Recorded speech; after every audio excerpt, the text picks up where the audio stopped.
चलिए दोस्तों, स्वागत है आप लोगों को फिर से एक नई वीडियो में। तो दोस्तों, आज की वीडियो में हमारे पास है ये फ्रिज, और इस फ्रिज में हम डालने वाले हैं गैस।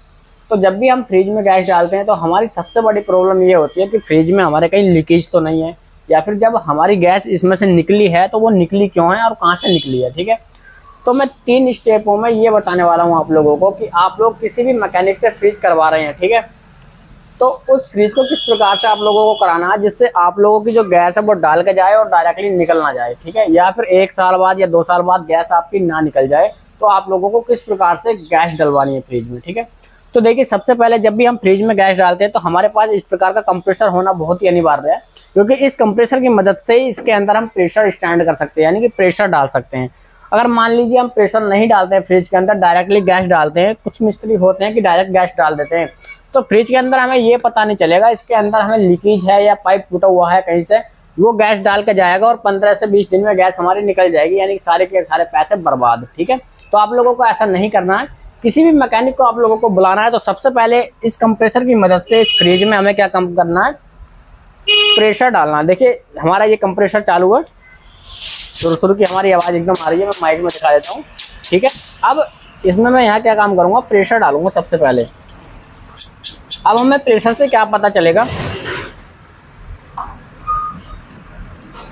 अब जैसे ही इसमें मैं प्रेशर डाल रहा हूँ तो दोस्तों, प्रेशर से कहीं भी इसकी लीकेज वगैरह होगी तो झाग जो शैम्पू होते हैं, शैम्पू के झाग से हम इसमें लीकेज वगैरह चेक कर सकते हैं पूरी बॉडी में। अगर आप लोगों के पास शैम्पू भी नहीं है तो प्रेशर को यहाँ पर स्टैंड करके बंद करके 24 घंटे के लिए भी आप लोग रख सकते हैं, 12 घंटे के लिए रख सकते हैं, या 2 घंटे के लिए भी आप लोग रख सकते हैं। 2 घंटे के बाद अगर हमारी सुई नीचे गिरेगी तो हमें पता चल जाएगा कि फ्रिज के अंदर लीकेज है, जिससे हमारी जो प्रेशर है वो स्टैंड नहीं है, डायरेक्टली निकले जा रहा है कहीं से, या माइनस लीकेज भी हो सकती है। ठीक है, तो सबसे पहले हमारा फ्रिज में काम होता है कि फ्रिज के अंदर प्रेशर डालना। उसके बाद हमें क्या काम करना है, फ्रिज का वैक्यूम करना है, यानी कि जो हमारा प्रेशर इसके अंदर डाला है वो हवा होती है। ठीक है, अगर हवा के साथ गैस चलेगी तो आपने देखा होगा गैस और हवा का तापमान अलग अलग होता है, क्योंकि जब भी हम फ्रिज के अंदर गैस डालते हैं, गैस के साथ हवा चलेगी तो जो हमारी गैस है वो तो सही चलेगी, ठंडी चलेगी। जो हमारी हवा है वो क्या काम करेगी, वो इसकी जो नलकियां हैं उस नलकियों में हमारी बर्फ जमा देगी। ठीक है, जो हमारी हवा है बाहर की वो बर्फ जम जाएगा और हमारा जो फ्रिज है वो चोक हो जाएगा। तो इसलिए हमारा क्या है, ये करना अनिवार्य है। इसे बंद करिए एक बार, मतलब इसके अंदर वैक्यूम करना बहुत ही अनिवार्य है। ठीक है, अब देख सकते हैं हमने यहाँ पर प्रेशर अपना 150 भर दिया है, यानी कि 150 से आप लोगों को इसके ज़्यादा प्रेशर नहीं भरना है, क्योंकि इसका जो फ्रीजर हमारा होता है अंदर वो होता है एल्युमिनियम का। ठीक है, एल्युमिनियम के में अगर ज़्यादा प्रेशर डालेंगे हम इसके अंदर तो हमारा क्या होगा, फ्रीजर फट जाएगा। ठीक है, 100 से 150 हमारा ये वाला प्रेशर होना चाहिए।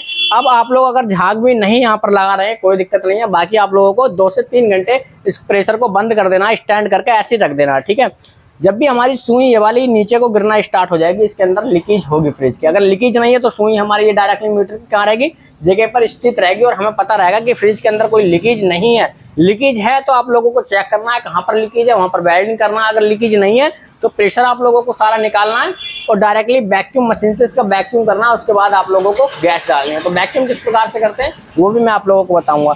ठीक है, देखिए, हमारी जो लीकेज इसके अंदर नहीं है, क्योंकि स्टैंड मैंने प्रेशर पहले ही एक बार कर दिया था। आप लोगों को वीडियो बनाने के लिए इसके पूरा समथिंग तरीके से बता रहा हूँ। ठीक है, तो सबसे पहले हम यहाँ इसको निकाल देते हैं, क्योंकि इसके अंदर लीकेज बिल्कुल है नहीं।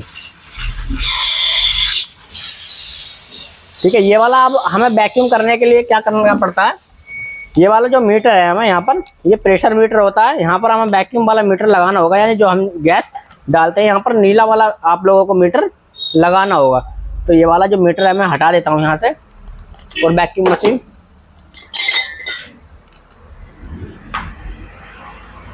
देख सकते हैं हमारा प्रेशर वाला जो काम है दोस्तों वो फाइनली हो चुका है।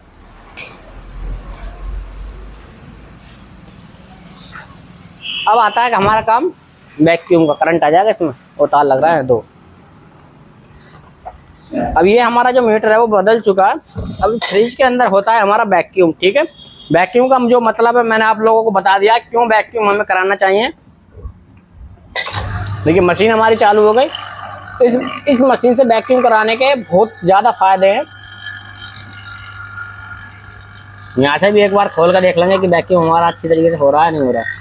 देखिए, बहुत बढ़िया तरीके से हमारा अंदर को सोच रही है मशीन। और जितनी भी इसके अंदर हमने प्रेशर डाला था, हवा वगैरह डाली थी, ये वैक्यूम ये जो यहाँ पर धुआं सा निकल रहा है वो अपने हिसाब से मतलब खींच लेगा, सारा एकदम क्लीन कर देगा अंदर से लेकर। ठीक है, जब इसके अंदर गैस जाएगी तो एकदम गैस रहेगी और कूलिंग आप लोगों का जैसे कंपनी से फ्रिज कूलिंग करता है वैसे ही हमारा यहाँ पर भी कूलिंग करने वाला है। तो वैक्यूम आप लोगों को कम से कम मेरे ख्याल से 15 मिनट करना चाहिए, अगर अच्छी तरीके से आप लोग फ्रिज चलाना चाह रहे हैं। ठीक है, तो 15 मिनट आप लोगों को वैक्यूम कम से कम करना ही है। तो गैस मैं इसमें देख लेता हूँ। गैस दोस्तों जब भी हम चेक करेंगे कि फ्रिज में गैस कौन सी डालनी है, क्योंकि गैस हमारी काफ़ी सारी प्रकार की आती हैं। तो जब भी हम कंप्रेसर मोटर को इस प्रकार से देखेंगे तो यहाँ पर हमें R600 लिखा हुआ होगा, R134 लिखा हुआ होगा, R290 भी लिखा हुआ हो सकता है। तो जिस कंपनी की गैस है इस पर लिखा हुआ है R600, यानी कि R600 इसमें गैस हम लोगों को इंस्टॉल करनी है, डालनी है। देखिए ये हमारे पास है R600, इसमें से हम गैस यहाँ पर डालने वाले हैं।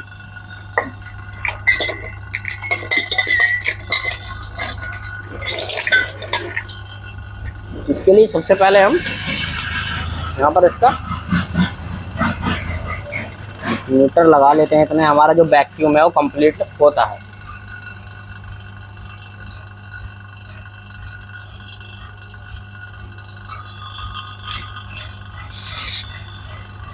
अब दोस्तों कुछ लोग यहाँ पर एंटी चोक का भी इस्तेमाल करते हैं। ठीक है, तो एंटी चोक का इस्तेमाल जब होता है जब हमारा जो सिस्टम है या फिल्टर है या फिर कैपलरी है, जब हमारी चोक हो रही होती है, यानी कि फ्रिज का जो सिस्टम है वो चोक चल रहा होता है। अगर चोक नहीं चल रहा है तो हम डायरेक्टली गैस डाल सकते हैं, कोई दिक्कत नहीं है, एंटी चोक डालने की ज़रूरत नहीं है। या फिर जब भी हमारा बारिश का मौसम होता है या फिर जाड़ों का ठंड का मौसम होता है तब भी हम उसमें एंटी चोक का इस्तेमाल करेंगे। ऐसे हम एंटी चोक का इस्तेमाल नहीं करेंगे गर्मियों के अंदर जब हमारा जो सिस्टम है वो क्लियर चल रहा है। ठीक है, अब दोस्तों यहाँ से जो हमारा धुआं निकल रहा था वैक्यूम से वो आराम से बंद हो चुका है, यानी कि अब यहाँ से पता चल रहा है हमारा कि इसके अंदर की जितनी भी हमारी प्रेशर हमने डाला था वो एकदम सफा हो चुका है, ये अपने अंदर स्थित कर चुका है, यानी कि अपने अंदर सूख चुका है। और ये जो माइनस सुई है हमारी एकदम जीरो, मतलब एकदम जीरो माइनस हो चुकी है। ठीक है, देख सकते हैं एकदम जीरो माइनस हो चुकी है। तो यहाँ पर हमारा पता चलेगा कि वैक्यूम हो चुका है। ठीक, तो जब भी हम वैक्यूम करें, वैक्यूम करने के बाद हमें क्या काम करना होगा, ये जो मीटर है वैक्यूम मशीन बंद करने से पहले इस मीटर की बंद करने की ज़रूरत होती है।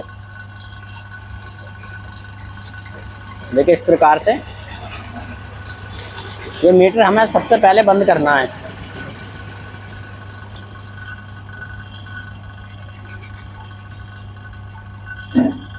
देखिए मीटर ये हमारा बंद हो गया और हम यहाँ से लाइन खोल सकते हैं और वैक्यूम भी बंद कर सकते हैं। अब यहाँ से मीटर बंद करने का मतलब होता है कि जो हमारा जो फ्रिज का वैक्यूम हुआ है वो अंदर से वापस नहीं खींचने का है, यानी कि जो बाहर है की हवा है वो दोबारा से नहीं सूंघने का है।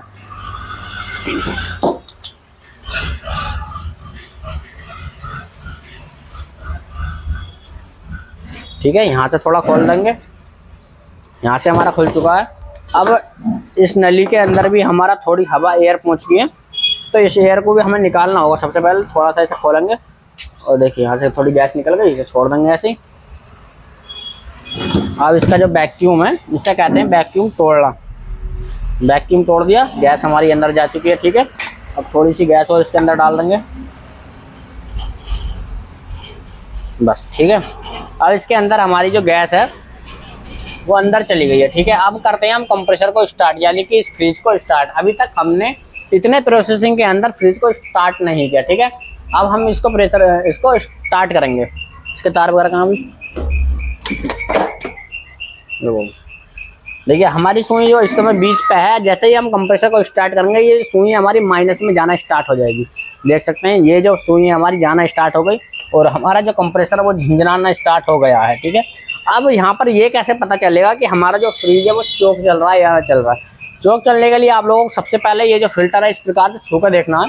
अगर ये फिल्टर हमारा खूब ज़्यादा ठंडा हो रहा है तो हमारा जो फ्रिज है वो क्या है, चोक चल रहा है। अगर ठंडा नहीं हो रहा है वो तो चोक नहीं चल रहा है। तो दूसरी बात एक चीज़ और पता कर सकते हैं, इसका गेट आप लोगों को खोलना है और फ्रीजर के अंदर झांक के इस प्रकार से कान लगाना है। अगर सुर की आप लोगों को गैस डालते वक्त आवाज़ आ रही है तो हमारा फ्रिज डायरेक्टली क्लियर चल रहा है, कोई भी प्रॉब्लम नहीं है। ठीक है, अगर सुर की आवाज़ नहीं आ रही है तो हमारा जो फ्रिज है वो डायरेक्टली चोक चल रहा है। आप लोगों को प्रोसेसिंग से दोबारा से इसको ठीक करना होगा। अब इसकी जो गैस मैं बढ़िया तरीके से यहाँ डाल देता हूँ।